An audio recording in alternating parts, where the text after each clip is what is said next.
Bharatiya Janata party को झटका पर झटका लग रहा है। लगातार जनता बीजेपी पार्टी को अंगूठा दिखा रही है। यहां तक कि बीजेपी के एक मंत्री ने खुद कहा है कि आने वाले विधानसभा चुनाव में बीजेपी को करारी हार मिलने वाली है। बद्रीनाथ में बीजेपी हार गई है। विधानसभा का उपचुनाव था, लेकिन लोकसभा चुनाव में अयोध्या लोकसभा की सीट हारने के बाद बद्रीनाथ में बीजेपी हार जाएगी, इस खबर की चर्चा होनी ही थी। मुद्दा सिर्फ ये नहीं है कि उपचुनावों में भारतीय जनता पार्टी 13 में से 11 सीटें हार गई हैं। मुद्दा सिर्फ ये नहीं है दोस्तों, मुद्दा यहां पर यह है कि बद्रीनाथ में कांग्रेस ने उसे धूल चटा दी है। जी हां, बद्रीनाथ याद कीजिए, बद्रीनाथ उपचुनाव, उत्तराखंड के बद्रीनाथ उपचुनाव में भारतीय जनता पार्टी ने कितनी मंदिर से जुड़ी राजनीति की, मगर वहां की जनता ने कांग्रेस में अपना विश्वास जतलाया है। देखिए,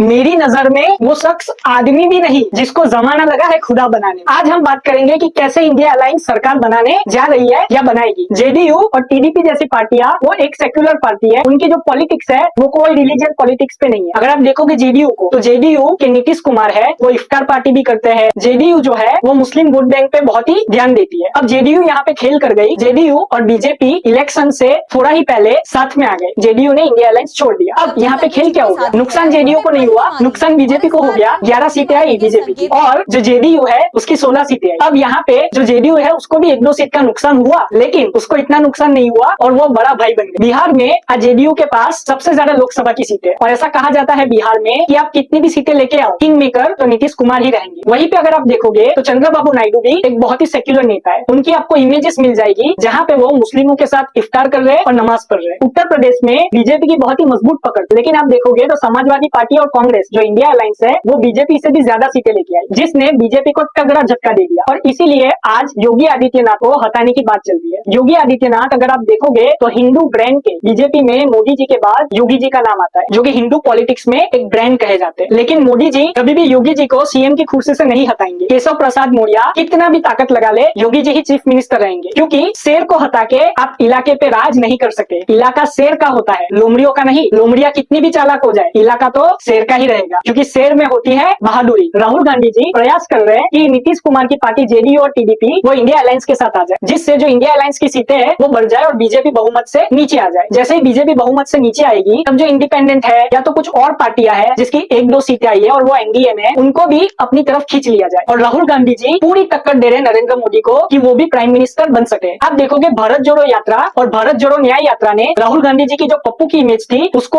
ऑलमोस्ट खत्म ही कर दिया। ऐसा कहा जाता था कि कांग्रेस सिर्फ एक साउथ इंडिया की पार्टी होके रह जाएगी, लेकिन ऐसा हुआ नहीं। लोकसभा का इलेक्शन हुआ तो नॉर्थ इंडिया में भी कांग्रेस ने बहुत ही अच्छा प्रदर्शन किया। आज आप देखोगे तो सीए, एनआरसी और यूनिफॉर्म सिविल कोड ऐसे जो बिल थे जो बीजेपी लाने वाली थी या लाना चाहती थी, वो बिल की बात ही नहीं हो रही। क्यों नहीं हो रही? क्योंकि बीजेपी को भी पता है जैसे ही सीए, एनआरसी या ऐसे कोई भी बिल की बात होगी तो जेडीयू और टीडीपी उनका समर्थन नहीं करेगी, तुरंत ही वो अपना समर्थन खींच लेगी, और जिससे बीजेपी मेजोरिटी से कम हो जाएगी। राहुल गांधी ने बेरोजगारी, महंगाई जैसे मुद्दे उठाए, लेकिन बीजेपी ने अपनी वही पोलराइजेशन की पॉलिटिक्स अपनाई, जिसकी वजह से जनता ने बीजेपी को कम वोट दिया। ये बात क्या इंडिया अलायंस के लिए इतना इजी होगा सरकार बनाना? मैं कहूंगा बिल्कुल भी नहीं, क्योंकि आज भी सिंगल लार्जेस्ट पार्टी बीजेपी है, लेकिन बीजेपी जो है वो राज्यसभा में मेजोरिटी से कम हो गई है। तो बीजेपी को अब चिंतन तो करना पड़ेगा कि ऐसा तो क्या हुआ कि बीजेपी का डाउनफॉल स्टार्ट हो गया है। आपकी राय कमेंट में जरूर बताएं। जय हिंद।